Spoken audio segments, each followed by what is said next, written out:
I'm Derek, 30 male. I live my life in straight lines. As a civil engineer in Denver, my world is built on precision, predictable outcomes, and the solid logic of physics. I design bridges and overpasses, structures people trust with their lives, and I bring that same meticulous energy to everything I do. But the clean blueprints of my professional life stood in stark contrast to the messy, unpredictable reality of my family. My life with my fiancée, Chloe, was my sanctuary. It was a life of quiet comfort, shared dreams, and the simple joy of building something together. That all changed with a single phone call that began a chain reaction, threatening to demolish the foundation of everything we had built. Before this story unfolds, I'd love to connect with you. Please let me know in the comments where you're watching from and what time it is in your corner of the world. It's amazing to see how far these stories can travel. Life for the most part was good, predictable even. Chloe and I had carved out a comfortable existence in a small rented house in the Denver suburbs. It wasn't grand, but it was ours. Chloe, an elementary school teacher with a spirit as bright as the crayon drawings she brought home from her students, had a gift for turning any space into a home. Her paintings adorned the walls, potted plants breathed life into every corner, and the air was often filled with the warm scent of baking. We met 3 years prior at a community fundraiser. I was the awkward engineer nursing an orange juice in the corner, and she was the radiant woman effortlessly charming a group of kids. She had this laugh that could cut through any noise, and from the moment I worked up the nerve to speak to her, my world reoriented around that sound. She was my balance. Where I was prone to flashes of frustration when things deviated from the plan, Chloe was the calm voice of reason, the gentle hand on my shoulder reminding me to breathe. Our life was a quiet symphony of mutual respect and deep affection, a world away from the chaotic dynamics of the family I grew up in. The call came on a Tuesday afternoon. The pale autumn sun slanted through my office window, casting long shadows across my desk. I was deep in the complex calculations for a new overpass, a world of stress loads and material tolerances when my phone vibrated. The caller ID read Dad. A knot of unease tightened in my stomach. My father, Richard, was a man of few words and even fewer phone calls, especially during work hours. I answered and his voice was low, strained. Derek, I need you to come over for dinner tonight. Your mother and I have to talk to you about something important. I tried to press him for details, but he was evasive. We'll explain when you get here, he said, and the line went dead. The silence that followed was heavy with unspoken dread. My parents, Richard and Alina Carter, were retirees who lived a quiet life. They weren't prone to drama, so important meant something was seriously wrong. I sent a quick text to Chloe, letting her know about the detour. Her reply was instant, everything okay. I typed out probably fine, but my thumb hovered over the send button. I wasn't sure at all, so I just sent a simple I'll tell you later. Driving to their house that evening, the familiar suburban streets felt alien. The oak trees lining the road seemed to stand as grim sentinels under the fading light. Their house, the one I grew up in, looked the same as always, a modest, single-story home with a white fence that had long since surrendered to time. But as I walked up the path, I felt like a stranger approaching a place I no longer knew. Inside, the smell of my mother's cooking filled the air, a scent that usually meant comfort but now felt oppressive. Mom was in the kitchen, her movements brisk and tense. Dad was in his usual armchair pretending to read the newspaper while his eyes were fixed on the silent television screen. The cheerfulness in my mother's voice when she greeted me was paper-thin. "You're here," she said, but her eyes were fraught with a tension that betrayed her smile. Dinner was a quiet, agonizing affair. The only sounds were the scraping of forks on plates and the hum of the refrigerator. My attempts at small talk were met with curt one-word answers. They were waiting for something and the suspense was suffocating. Finally, after the plates were cleared, my father set down his glass and cleared his throat. "Derek, we need to talk." He looked at me, his expression grim and unwavering. "The house, it's gone." I stared at him, the words not quite registering. "Gone? What do you mean gone?" My voice was a choked whisper. It was my mother who answered, her voice trembling with a mixture of shame and defiance. "We had to sell it to pay off Ryan's debts." Ryan, my younger brother, the golden child, the perpetual screw-up. He was 26, a university dropout who chased one get-rich-quick scheme after another, Levy. And a trail of debt and broken promises in his wake.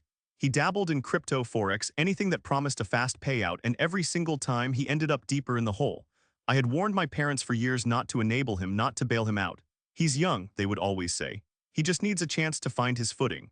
Now their misguided support had cost them their home, the repository of our entire family's history. A hot wave of anger washed over me. I clenched my fists under the table, my knuckles white. "Why didn't you tell me?" I asked, my voice shaking with a rage I was struggling to contain. We didn't want to be a burden, Dad said, a classic line he used to avoid accountability. But the situation has changed. We need a place to live. We want to move in with you and Chloe. The air left my lungs, our tiny two-bedroom rented house. It was barely big enough for us in our dreams, let alone two more people and the baggage, both literal and emotional, they would bring with them. I wanted to scream. I wanted to demand why Ryan's irresponsibility had become my problem. Why was I, the responsible son who had always done the right thing, expected to shoulder the consequences of their poor judgment? But then I looked at my mother. Her eyes were red-rimmed and pleading, her face etched with a weariness that went bone deep. The anger caught in my throat, silenced by a lifetime of conditioning. From a young age, I was taught that as the eldest son, the family's stability rested on my shoulders. I took that duty seriously. Since I started my career, I had sent them money every month without fail. I'd given them a supplementary credit card for emergencies and set up a joint account for their expenses. I had done my part and then some. Now they were asking for more than money. They were asking for my home. I need some time to think, I managed to say. My mother reached across the table and grabbed my hand, her grip surprisingly strong. Derek, you're our son, you can't just turn your back on us. Her words were a guilt-laden arrow aimed directly at my sense of duty, and it hit its mark. I left their house in a daze, the storm of emotions inside me making it hard to see the road. I was furious with Ryan, disappointed in my parents, but most of all, I was suffocating under the weight of my own conscience.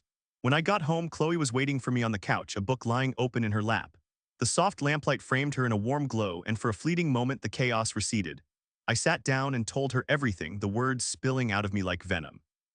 She listened patiently, her expression shifting from confusion to deep concern. She knew our house. She knew there was no space. But she also knew me. She simply took my hand and asked the one question that mattered: what do you want to do? I dropped my head into my hands. I don't want them here, Chloe, I admitted, my voice muffled, but I can't leave them homeless. They're my parents. She squeezed my hand, her unwavering support a lifeline in my turmoil. If you think this is what you have to do, then we'll make it work, she said softly. I'm with you. The next morning, after a sleepless night, I made the call. You can move in, I told my father, the words tasting like ash in my mouth, but it's temporary, just until you find another place. On the other end of the line, I heard my father's sigh of relief and my mother's triumphant voice in the background, talking about a son's duty. As I hung up, I tried to convince myself it would be okay. It was only for a little while, but deep down, a cold dread settled in my heart. I had a terrible feeling that I had just signed away the peace I had worked so hard to build.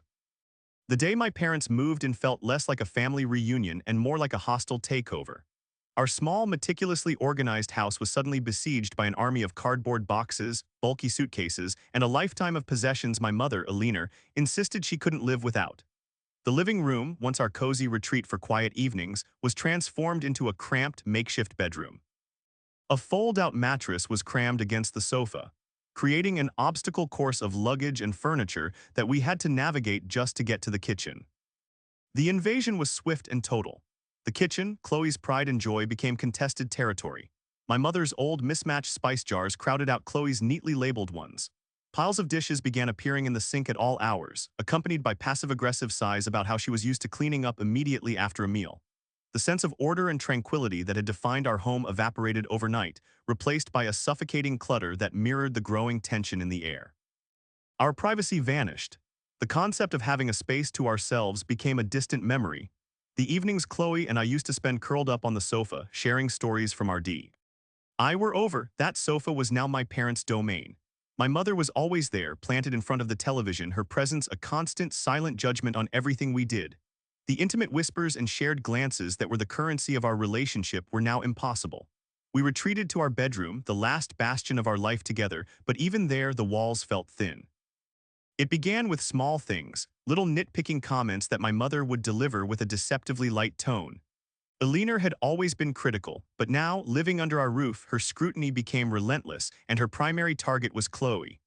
It was as if she saw Chloe not as her son's beloved partner, but as a rival who needed to be put in her place. The first volley was fired over breakfast. My mother, an early riser, would be sitting at the kitchen table with a cup of tea when Chloe emerged from our room around 7:00 a.m. "Sleeping in again, Hazel?" she'd ask, not looking up from her magazine. Chloe, who often stayed up late preparing lesson plans, would offer a tired smile and a polite explanation, but my mother would just hum dismissively. The implication was clear: Chloe was lazy. Mealtimes became a tribunal where Chloe's cooking was always on trial. One evening, Chloe prepared my favorite dish, grilled ribs with a honey garlic glaze. She had spent hours on it, hoping a good meal might thaw the icy atmosphere. But as she set the platter on the table, my mother inspected it with a critical eye. She took a small bite, chewed thoughtfully, and then shook her head. "It's a bit bland, isn't it?" she declared to the room. "Derek needs food with more flavor to keep his strength up." I saw Chloe's hand falter as she placed the serving tongs down. She said nothing, but a shadow passed over her face. The critiques were endless and varied. "Chloe dear, is this how you mop the floors? I can still see some spots over here," my mother would say, pointing to an imaginary speck of dust. Or, "A woman should know how to keep a house properly. Derek deserves a wife who can take care of him." Each comment was a carefully aimed dart, designed to undermine Chloe's confidence and paint her as inadequate. I wanted to intervene, to scream at my mother to stop. But every time I opened my mouth, I would see her face, the face of the woman who had raised me, who was now homeless because of my brother's failings. A twisted sense of guilt and duty would choke the words in my throat. I kept telling myself it was just stress. They had lost their home, she was lashing out. I just had to be patient. I just had to wait it out. My father, Richard, was a silent accomplice in this psychological warfare. He never joined in on the criticism, but his silence was a form of endorsement. When my mother would belittle Chloe's cooking, he would grimace slightly as he ate, a subtle but powerful signal of his agreement. "Your mother always made this dish with more vegetables, Chloe," he might say, his tone gentle but the message sharp. "It's important for nutrition." I saw the toll it was taking on Chloe. The bright, confident woman I fell in love with was slowly being eroded. She tried to adapt to appease Alina. She started getting up earlier even though she was exhausted. She tried cooking my mother's preferred dishes, searching for recipes online in a desperate attempt to win a single word of praise that never came. She cleaned the house with a frantic energy, scrubbing and polishing until her hands were raw. She was trying so hard to be the perfect daughter-in-law, to keep the peace for my sake, but it was a losing battle. One evening I found her in the kitchen, standing over the sink, her back to me. Her shoulders were shaking. I walked over and gently touched her arm. She flinched, startled, and quickly wiped her eyes. I saw the unshed tears glistening on her lashes. She was staring at a pile of dirty dishes my mother had left behind after making herself a late-night snack. It was such a small thing, but it was the final straw in a day filled with 1,000 other small cruelties. I didn't know what to say. The words "I'm sorry" felt hollow and useless, so I just stood beside her, took a sponge, and started washing the dishes with her in silence. In that quiet moment, a profound sense of failure washed over me. I was the man of the house, the one who was supposed to protect her. Yet I was allowing my own mother to wound her day after day, right under our own roof. Later that night, tucked away in the privacy of our bedroom, Chloe took my hand. Her voice was soft but firm, a testament to her incredible strength. "Your parents are going through a lot, Derek. They just need time. I can handle it." But as I looked into her tired eyes, I saw the cracks in her resolve. She was putting on a brave face for me, but she was breaking. The house no longer felt like a home. It felt like a pressure cooker, the tension building with each passing day. Betrayal wasn't just that my parents had lost their home. It was that they had brought the ruins of their life into mine and declared war on the one person who meant everything to me. And I, caught between love and obligation, was letting it happen. The initial wave of my mother's criticism soon gave way to a more insidious form of psychological warfare, a complete and utter disregard for Chloe's privacy. I had foolishly believed that her behavior was born from the stress of her new circumstances, a temporary lashing out. But as the days bled into weeks, I began to see it for what it was: a calculated campaign to assert dominance and control over every aspect of our home, with a particular focus on dismantling Chloe's sense of security. The first major violation occurred one afternoon when I came home early from work. I walked into our bedroom to find my mother standing at Chloe's vanity. The top drawer was pulled open, its contents, lipsticks, jewelry, and other personal items, spilled across the surface. My mother was holding a small silver locket, a gift I'd given Chloe on our first anniversary, turning it over in her fingers as if inspecting it for flaws. "Mom, what are you doing?" I asked, struggling to keep the anger out of my voice. She turned, her expression devoid of any shame or remorse. "I was just making sure Chloe keeps her things organized," she said, her tone breezy and dismissive. "A woman's personal space says a lot about her. This is quite messy."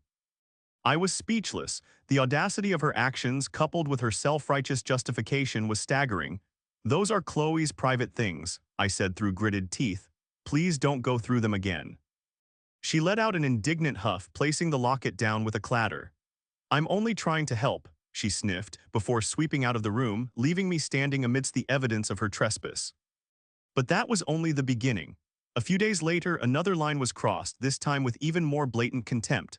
Chloe, carrying a heavy tote bag filled with student essays, had set up a temporary workspace at our small dining table. She was deeply focused, a pencil tucked behind her ear, her brow furrowed in concentration. My mother approached her from behind, a silent predator stalking its prey. "What are you so busy with over there, Chloe?" Eleanor asked, her voice laced with suspicion.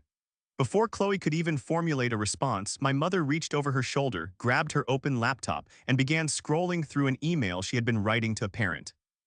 "Just wanted to see if you were actually working or just wasting time online," my mother said casually, as if she had every right to monitor Chloe's professional correspondence. Chloe froze, her face draining of all color. Her hand, which had been resting on the mouse, clenched into a tight fist, her knuckles turning white. She sat there, utterly still, a portrait of violated dignity. I stood in the doorway of the kitchen, a silent witness to the humiliation. For the first time, I saw a flicker of pure, unadulterated anger in Chloe's eyes, a fire I had never seen before. But true to her nature, she contained it. She said nothing. She simply reached out, gently closed the laptop, and returned to grading the papers in front of her, her silence a more powerful rebuke than any words she could have spoken. The constant barrage of criticism and the invasions of privacy were taking their toll. The light in Chloe's eyes, the one that had drawn me to her in the first place, was dimming.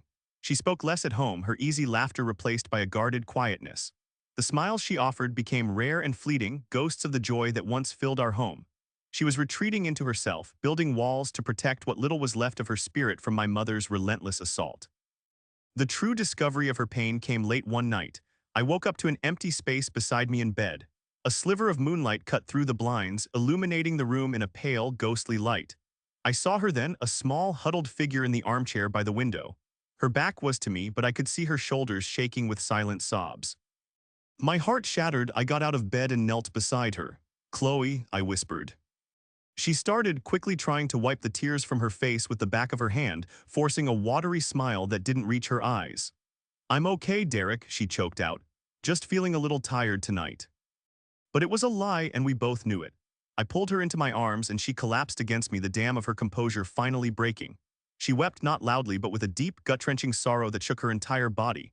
It was the sound of someone who had been pushed past their breaking point. In that moment, holding her trembling form, I finally understood. This wasn't something she could handle. This wasn't a temporary inconvenience. This was a slow,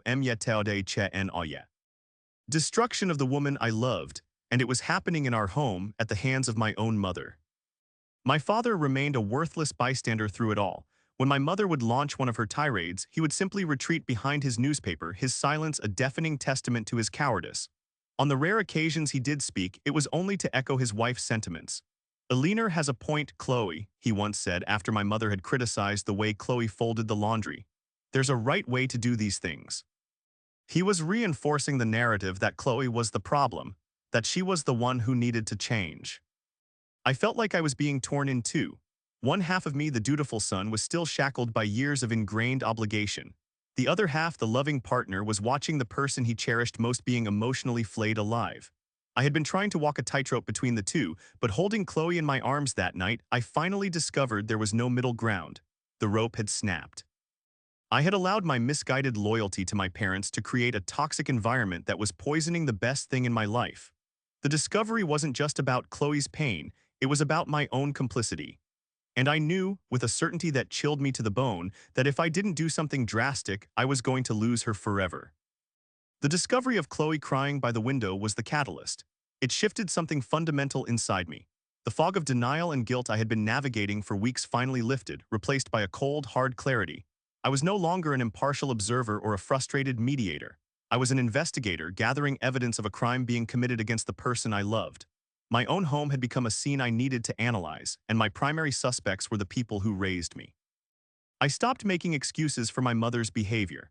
I started watching, listening, and documenting every slight, every backhanded compliment, every dismissive gesture. I saw the way her eyes would narrow when Chloe spoke, the subtle curl of her lip when Chloe laughed. It wasn't stress, it was malice. It was a deliberate, sustained effort to make Chloe feel like an unwelcome intruder in her own home. My father's role in this toxic dynamic also came into sharp focus. He wasn't just a passive bystander, he was an enabler. His silence was permission. His occasional mild rebukes of Chloe were reinforcements. They were a team, and Chloe and I were the opposition. My morning jogs became my only escape, a time to process the mounting evidence. The rhythmic pounding of my feet on the pavement was a metronome for my racing thoughts. I ran through the quiet Denver dawn, the crisp air a temporary relief from the suffocating atmosphere at home. I thought about Chloe's forced smiles, her growing silence, the way she now flinched whenever my mother entered a room. I thought about my irresponsible brother, Ryan, living his carefree life somewhere else, completely oblivious to the wreckage he had caused. The injustice of it all fueled my anger, hardening my resolve. I decided that today was the day. I would sit my parents down and have a frank, non-negotiable conversation. The situation had to change. I returned from my run, sweat cooling on my skin, feeling a sense of grim determination. I opened the front door, expecting the usual tense silence. Instead, I was met with the sound of my mother's voice, sharp and laced with fury, echoing from our bedroom. "Get up, you lazy girl, do you plan to lie there all day?" My blood ran cold. I dropped my keys and rushed down the hallway, my heart hammering against my ribs. The scene that greeted me in the bedroom doorway stopped me dead. My mother stood over our bed, her face contorted in a mask of rage, her hands on her hips. Chloe was just beginning to stir, her eyes barely open, disoriented by the rude awakening. The bedsheets and blankets were in a heap on the floor, torn away with violent force. But it was the object in my mother's hands that made my vision go red. She was holding a plastic bucket. Before my brain could fully process what was happening, before I could utter a single word, she acted. With a swift, vicious movement, she upended the bucket, unleashing a cascade of ice-cold water directly onto Chloe. The shock of the freezing water made Chloe jolt upright with a panicked gasp. She was drenched, her pajamas clinging to her skin, her wet hair plastered to her face. She hugged herself, shivering uncontrollably, her eyes wide with a mixture of terror and utter humiliation.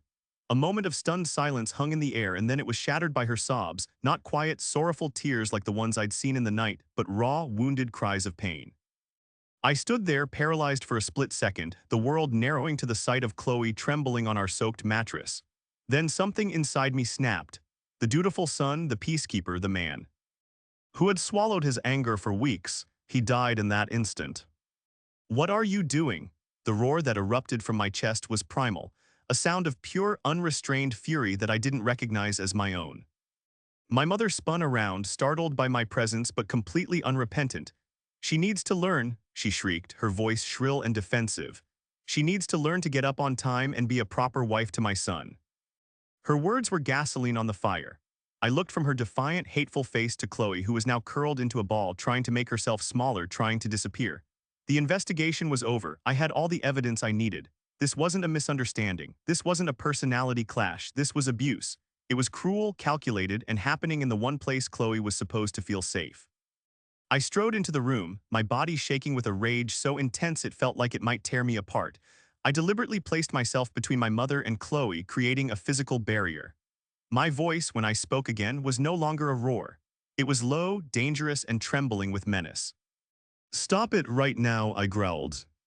My mother recoiled slightly, her eyes widening in shock. It was the first time in my 30 years of life that I had ever used such a tone with her. "How dare you speak to me like that?" she demanded. I ignored her, turning my back on her completely.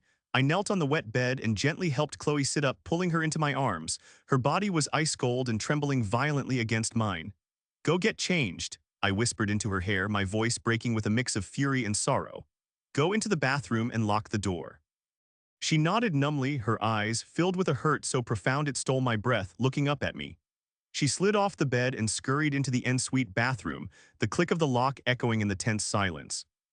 Now it was just my mother and me. She stood there, her arms crossed, her expression a mixture of indignation and disbelief.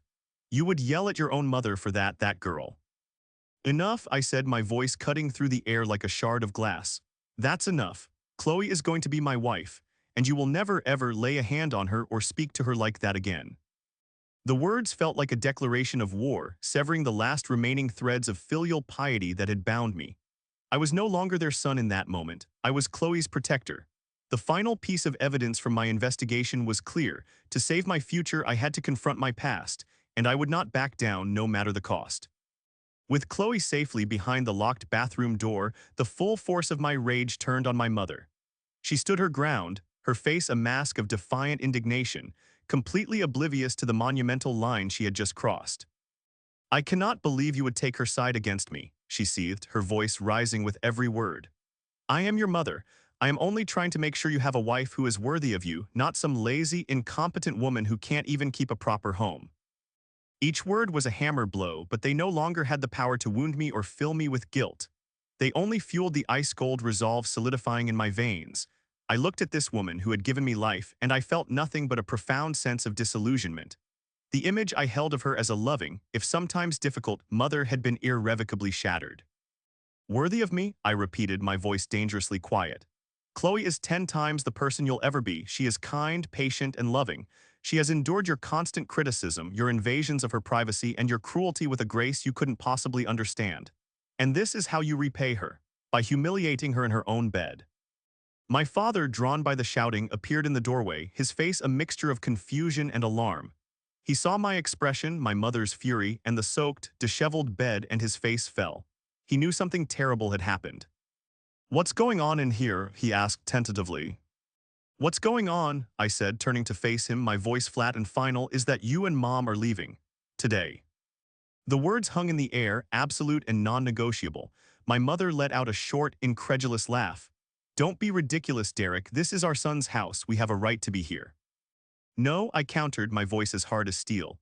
"You are wrong. This is my house, mine and Chloe's. Our names are on the lease. We pay the rent. We pay the bills. You are guest in our home, and your visit is over." My father stepped forward, his expression shifting to one of deep disappointment. "Derek, that's no way to speak to your mother. We are your parents. We raised you, we sacrificed for you, and now you would throw us out on the street for a woman." It was their ultimate weapon, the guilt of my upbringing, the debt of my existence. For years it had worked flawlessly, but not anymore. "Zagreb." Iced, I shot back, the bitterness of years of suppressed resentment finally spilling out. "I've been paying you back since the day I got my first engineering job. I send you money every month. I gave you a credit card. I covered your expenses. I did all of that while you poured your money and attention into Ryan, cleaning up every single one of his messes. I have fulfilled my duty, but I will not sacrifice Chloe's happiness and safety on the altar of your entitlement. Not anymore." My resolute stance seemed to finally crack my mother's composure. The defiance in her eyes wavered, replaced by a flash of panic, which quickly morphed back into rage. In a sudden, explosive movement, she lunged not at me, but towards the bathroom door where Chloe was hiding. "This is her fault," she shrieked, pointing a trembling finger at the door. "That worthless girl turning my son against his own family." Before I could react, she spun back towards me, her hand swinging through the air. The crack of her palm connecting with my cheek echoed in the small room. The sting was sharp, but it was nothing compared to the shock. She had slapped me, my own mother. I touched my cheek not in pain but in sheer disbelief. That single act of violence severed the very last tie. I took a deep, steadying breath. My plan, which had been a simple, one-step decision, get them out, now evolved. It became colder, more clinical. "Mom, Dad," I said, my voice devoid of all emotion. "Pack your things. I want you out of this house in 1 hour." My father started to protest, but my mother, emboldened by her own audacity, crossed her arms. "No," she said, her voice dripping with venom. "We're not going anywhere. You can't make us." "I can," I said quietly. I looked at them, two people who had become strangers to me, and felt a deep, chilling certainty about what I had to do next. I walked out of the bedroom, pulled my phone from my pocket, and dialed 911. My mother's defiant expression crumbled as she heard my voice, calm and steady, giving our address to the dispatcher. "I need police assistance to remove 2 individuals from my home who are refusing to leave." She rushed at me, trying to snatch the phone, her face a mask of panic and fury. "You wouldn't dare. You wouldn't call the police on your own parents." I sidestepped her easily, holding the phone out of her reach. "You forced my hand," I said to her before turning my attention back to the dispatcher. "Yes, they are becoming hostile. Please send someone quickly." As I ended the call, a profound silence fell over the house. My mother stared at me, her eyes wide with a mixture of hatred and disbelief. My father just sank onto the edge of the ruined bed, his head in his hands, looking like a defeated old man. The final phase of my plan began to form in my mind. Removing them from the house was just the first step. The next step would be to sever the financial lifelines I had provided for years. The supplementary credit cards, the joint bank account, all of it would be cut off. It wasn't just about protecting Chloe anymore. It was about implementing a consequence so severe that they would finally understand that their actions had irrevocably broken our family. There would be no more second chances. There would be no more enabling. The plan was no longer just about eviction, it was about complete and total emancipation. The 10 minutes it took for the police to arrive felt like an eternity. The house was shrouded in a thick, suffocating silence, broken only by the sound of my mother pacing furiously in the living room, muttering under her breath about my ingratitude. My father remained in the bedroom, a statue of silent despair. I stood by the front window, watching the street, my heart pounding a steady, grim rhythm against my ribs. I felt a strange cocktail of emotions. Shame at airing my family's dirty laundry, anxiety about the confrontation to come, but overarching it all, a steely, unwavering resolve. A squad car pulled up to the curb and two officers, a man and a woman, walked up the path. I opened the door before they could knock and invited them in. The female officer had a calm, no-nonsense demeanor. "You called about a domestic dispute?" she asked, her eyes scanning the scene. I explained the situation as calmly and factually as I could. I told them my parents had been staying with me temporarily, that the situation had become untenable, and that I had asked them to leave. I showed them the lease agreement on my phone, proving that Chloe and I were the sole legal tenants. "They have refused to go," I concluded, my voice steady despite the turmoil inside me. My mother, hearing this, stormed into the entryway. "He's lying," she cried, her voice cracking with performative hysteria. "I am his mother. He can't just throw me out on the street. We have nowhere to go." The male officer turned to her. "Ma'am, is your name on the lease?" "No, but," she began. He held up his hand. "Then legally, you have no right to be here if the tenant asks you to leave." The blunt finality of his words seemed to suck the air out of the room. My mother stared at him, then at me, her eyes blazing with a mixture of fury and humiliation. By now, our next-door neighbor, a curious older woman named Mrs. Gable, was peering out her window. My mother saw her, and a flush of deep red crept up her neck. The public nature of this confrontation was perhaps the most painful blow of all for a woman so concerned with appearances. "What are you looking at?" she snapped at the window, but her voice lacked its usual force. The female officer addressed my parents in a firm but not unkind tone. "Sir, ma'am, you need to gather your belongings and vacate the premises. We can wait while you pack a few essential things." My mother opened her mouth to argue again, but my father finally stirred. He walked out of the bedroom, his face pale and drawn. He looked at the police officers, at me, and then at his wife. "Eleanor, it's over," he said, his voice heavy with defeat. "Let's just go." For the first time, my mother seemed to deflate. The fight went out of her, replaced by a sullen, bitter compliance. They began to pack, a process filled with a tense, miserable silence. They moved through the house that had been their temporary refuge, now a stage for their eviction, pulling clothes from the drawers they had commandeered and stuffing them into suitcases. I stood by, a silent warden in my own home, feeling a pang of sorrow seeing my parents, old and defeated, being forced out. But then the image of Chloe, shivering and soaked, flashed in my mind, and the sorrow was immediately extinguished by a renewed sense of justification. Chloe eventually emerged from the bathroom, her hair still damp, her eyes red and swollen. She saw the police officers, the packed bags, and she understood. She came to my side and slipped her hand into mine, her small gesture a powerful affirmation that we were a team, that we were facing this together. As my parents dragged their last suitcase towards the door, my mother stopped. She turned and fixed her gaze on Chloe, her eyes narrowing into slits of pure venom. "You," she spat, the word dripping with hatred. "You think you've won? You think you've taken my son from me? You'll never be happy. You'll regret this for the rest of your life." She took a step toward Chloe, and I instinctively moved in front of her, shielding her. But my mother wasn't finished. Her final act of defiance was not against me, but against the woman she blamed for her downfall. She looked directly at me, her voice trembling with rage, and said, "You are no longer my son." Then, turning her toxic glare back to Chloe, she added, "And you will never be worthy of him." My father placed a hand on her arm. "Enough, Eleanor, let's go." He pulled her out the door, and they walked down the path without a backward glance.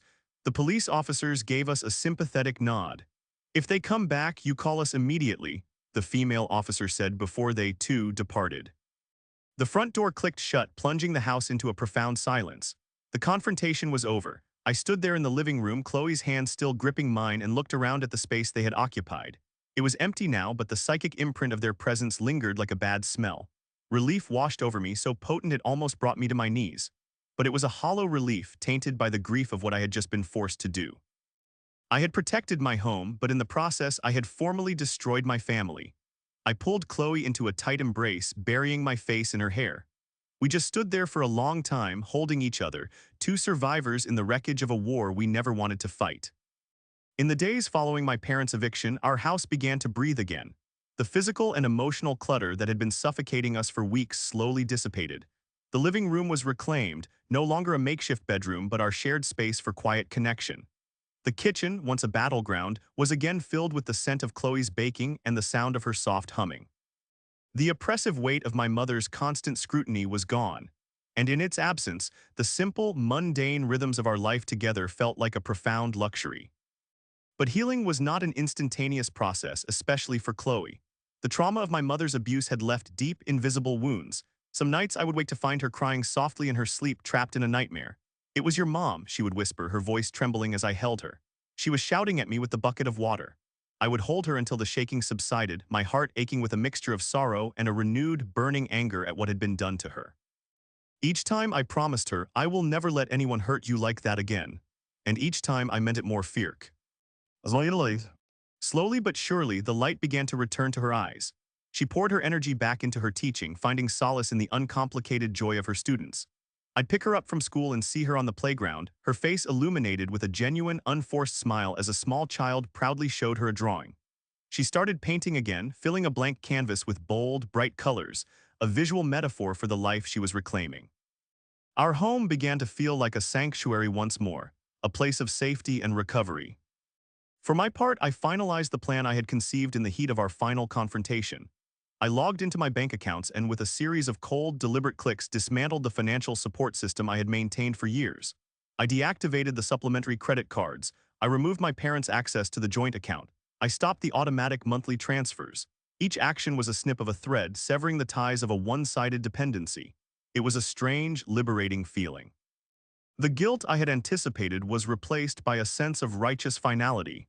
I was no longer the family's safety net. The fallout was immediate. A few days later, my mother called, her voice a shrill torrent of fury. "Derek, what have you done? The card was declined at the grocery store. Are you trying to starve us?" I listened to her tirade without interruption. When she finally paused to take a breath, I spoke, my voice calm and resolute. "Mom, I told you that you were on your own. I meant it." I hung up before she could reply. A week later, I received a long, rambling email from my father. It was a pathetic litany of complaints, detailing their financial struggles and blaming me for their predicament. They had been forced to move in with my brother, Ryan, in his cramped, squalid apartment in another city. The reality of their golden child's life was apparently a harsh slap in the face. Ryan, drowning in his own debts, had no ability or desire to care for them. For the first time, my parents were experiencing the consequences of their choices, abandoned by the son they had always enabled, and a world away from the steady, reliable support of the son they had taken for granted. I read the email, deleted it, and felt nothing. My life was no longer about them. It was about Chloe. It was about us. Our shared trauma had forged our bond into something unbreakable. We talked for hours, not just about what had happened, but about the future. We spoke of owning our own home, of traveling, of the family we wanted to build together, a family founded not on blind obligation, but on mutual respect, love, and unwavering support. One evening, as we sat on our sofa watching the sunset paint the Denver sky, I turned to her. "I want to marry you, Chloe," I said, the words coming from a place of deep certainty. "Not because we survived this, but because I can't imagine a life without you." Tears welled in her eyes as she smiled. "I want that too, Derek," she whispered. Our wedding was a simple, intimate affair held in a small community hall, the kind of place where we first met. It was filled with our friends, my colleagues, and Chloe's wonderful, warm family who had welcomed me as one of their own from the very beginning. My parents and brother were not invited. Their absence wasn't a void, it was a relief. As I stood at the altar watching Chloe walk towards me in a simple white dress, her eyes shining with love and trust, I felt a sense of peace I hadn't known in years. We exchanged our vows, our promises echoing with the weight of everything we had overcome. This wasn't just a marriage, it was a declaration. It was the founding of a new family, our family, built on a foundation that no storm could ever wash away. Life found its gentle rhythm. I was put in charge of a major bridge project at work, and I poured myself into it, finding satisfaction in creating something strong and enduring. Chloe flourished at school, her passion for teaching reignited. We started saving, making concrete plans for the house with the vegetable garden she always dreamed of. I learned a hard lesson: family isn't always a haven. Sometimes setting boundaries is not an act of betrayal, but an act of self-love and protection for those you cherish. True filial piety isn't about limitless sacrifice, it's about a balance of respect that must be earned, not demanded. Standing in our little kitchen watching Chloe laugh as she teased me about my cooking, I realized I hadn't lost my family. I had finally found it right here with her.